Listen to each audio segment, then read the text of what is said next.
We have a couple of minutes for questions from the committee for Dr. Berman. Go right ahead to the mic, please. Yes. Thank you, Danielle, for a very clear and very insightful presentation. As you clearly indicate through your talk, even though the task of our committee is to strictly focus on the food packages per se, conceptually speaking, they are very much linked also with the education. And if we think about our counseling, we think about the breastfeeding peer counseling program, it is a prime example as to how it is very difficult to conceptually separate the packages, the design of the packages towards breastfeeding from the breastfeeding peer counseling, because you need both for this to work. And my main plea that I have for USDA is to actually try to bring more stability as well to the lines of funding for breastfeeding peer counseling, because they are different lines than those for the food packages. And the states struggle almost every year without being certain as to what, if they're going to get the funding and how much they're going to get for the breastfeeding peer counseling program. So my specific request is to think about both together, the peer counseling and the redesign of the WIC food packages to foster and promote the wonderful breastfeeding behavior. Thank you, I appreciate that comment. I'll relay it to the program. Shannon? Feel free to comment. Nice to meet you, Danielle. I'm glad for your leadership. And you did a wonderful job of pulling together a lot of work that FNS is doing right now. My question kind of builds on Raphael, and if you don't have an answer today, that's fine, but I suspect you have access to an answer. And it's this peer counseling question. So I was trying to look at your slides fast enough as they went by, and you have the breastfeeding policy inventory as well as the peer counseling study to pull from. And I'm really trying to get a sense of how many WIC clients actually have access to peer counselors right now. So I saw one of your slides said 81.5% refer to a peer counselor.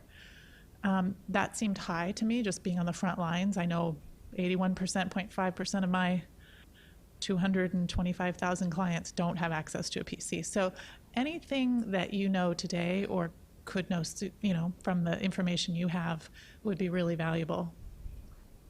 I won't put you on the spot. I'm happy to look into it. Thank you. And I will be able to provide that information. You're right to note that we do have a number of studies that we can either pull from directly or triangulate to get at that better. Sure. Any other questions from the committee? If not, thank you very much, Doctor. Well, we have one there. Yes. Helen?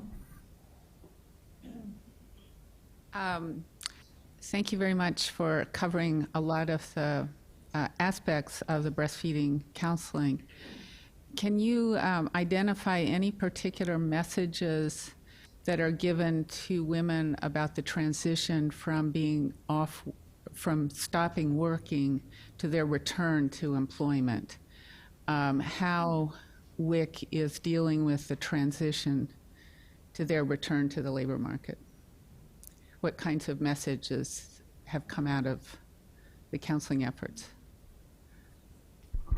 I'm not able to answer that on the spot at the moment. I'd have to speak with the folks in the nutrition services branch who are working on that, and they are doing a lot of work and research to make sure that they test messages to make sure that they are relevant and going to be effective in reaching the population.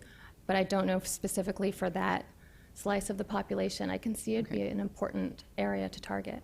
Thank you. I can find out. Yes, Dr. Kathy.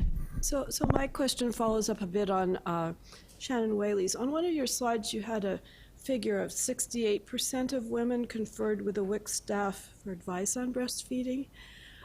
Do you have any idea about the characteristics of the 32% who did not? We would in the data, certainly. I don't know. I haven't looked at the data cut in that particular way. But those data would be available. Definitely. Yeah. So the characteristics of those who are not in communication with. Okay. We have another question, Charlene? Thank you, and thank you for your presentation. I was struck by the slide about advice on breastfeeding and the role of husband-boyfriend in giving advice, and just wanted to know, can you speak to any work that USDA is doing in the national level to help address that particular issue, if there's anything that you're doing along those lines? Before you step down, to help address in terms of How do you get information to To the that men. population, right, that's Right. informing and giving advice before breastfeeding even is done? right, and I'm not aware of what's currently being done, if anything, to provide information to the male partners or the partners in general of these moms. But I know it's a topic of conversation that has come up, and I'm happy to look into what we have been doing or where we could go with that, because I think that's really important. Well, I think you can see we have Lots of great questions. lots of great questions, exactly. Right. Well, you have colleagues who can help you, and we thank you very much for taking the time to come be with us today. Thank you, appreciate it.